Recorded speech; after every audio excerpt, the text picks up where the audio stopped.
মাথায় ছিল সবুজ মামা, তিনি মোদের প্রিয়তম শামসুল উলামা, শামসুল উলামা।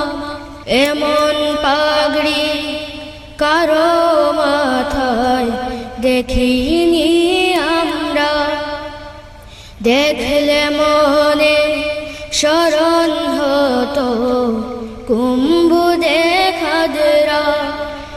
শাহজালালের অনুসারী প্রিয় রাহনুমা, প্রিয় রাহনুমা। তিনি ছিলেন ন্যায়ের পথে আপোষহীন এক বীর, রক্ত দিয়ে প্রচার করেন আদর্শ নবী।